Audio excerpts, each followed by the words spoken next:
Question number 284 Shri भगवंत मान जी। बहुत बहुत धन्यवाद मैम।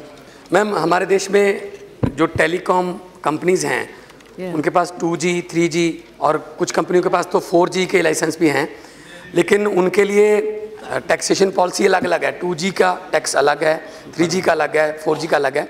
तो कई बार कंपनियां क्या करती हैं, एक कंपनी के पास दोनों या तीनों लाइसेंस होते हैं, तो जो जिसमें सबसे कम टैक्स देना पड़े उस स्कीम के अंतर्गत जो वो टैक्स देती हैं। टेलीकॉम इंडस्ट्री ने जो नोटिस दिया है कि आप जो है कम टैक्स देते हैं, इसके बारे में मेरी जो सप्लीमेंट सरकार से पूछना चाहता हूं, whether the security and exchange board of India has received complaints against some listed telecom operators for fudging of accounts and under reporting of revenue to the government. अगर ऐसा है तो इसका ब्यौरा और इसके बारे में क्या कार्रवाई की गई है, ये मैं सरकार से पूछना चाहता हूं आपके माध्यम से।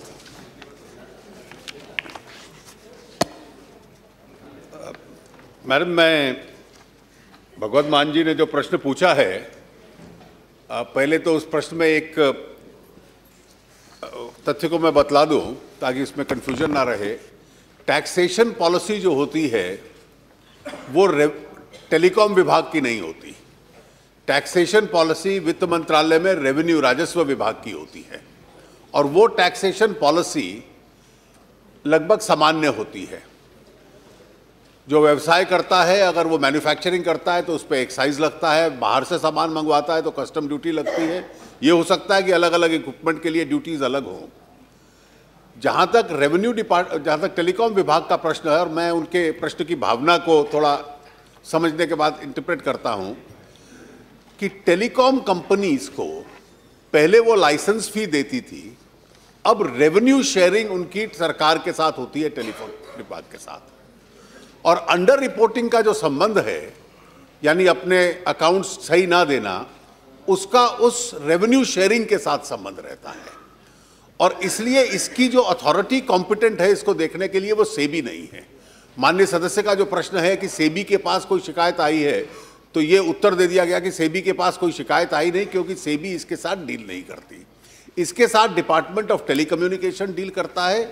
डिपार्टमेंट ऑफ टेलीकम्युनिकेशन के पास अंडर रिपोर्टिंग की शिकायतें आई हैं और अलग अलग कंपनियों के खिलाफ उन्होंने इसमें लेकर कार्रवाई की है। और जो अमाउंट तय हो सकता है, जो हर विभाग को, हर कंपनी को देना पड़ेगा, वो जितनी भी बड़ी टेलीकॉम कंपनीज हैं, डिपार्टमेंट ऑफ टेलीकम्युनिकेशन ने अंडर रिपोर्टिंग के आधार पर अपना ऑर्डर पास करके वो क्लेम्स पुटअप किए हैं। जिन क्लेम्स को उन कंपनियों ने टीडी सैट में और हाईकोर्ट में चुनौती दी है, और डिपार्टमेंट ऑफ टेलीकम्युनिकेशन उन क्लेम्स को उनके खिलाफ इन्फोर्स करने की कोशिश कर रहा है। मैं संतुष्ट नहीं हूं इस आंसर से, लेकिन अगर टेलीकॉम डिपार्टमेंट ही अगर टैक्स देखेगा, टैक्सेशन तो फाइनेंस मिनिस्ट्री के अंडर आता है ना सर। अगर वो अंडर रिपोर्टिंग कर रहे हैं, अगर वो कम टैक्स दे रहे हैं, तो घाटा तो सरकार को हो रहा है ना। तो इसलिए मैं सेकंड सप्लीमेंट्री इसी के the detail of fudging and underreporting of revenue and money laundering reported to during each of the last 3 years, अगर आपके पास उसका कोई डाटा है तो आप बता सकते हैं। अध्यक्ष जी, ये जो डेटा है, इसका जो रेवेन्यू अंडरस्टेट किया गया अलग अलग कंपनीज का मिलाकर नवंबर 10,012 में जिसके क्लेम्स उन कंपनीज के खिलाफ दिए गए हैं, टोटल क्लेम 10,826 करोड़ और 69 लाख वो क्लेम था। और वो क्लेम्स उन कंपनियों के खिलाफ department of telecommunication under reporting की वजह से इन्फोर्स कर रहा है।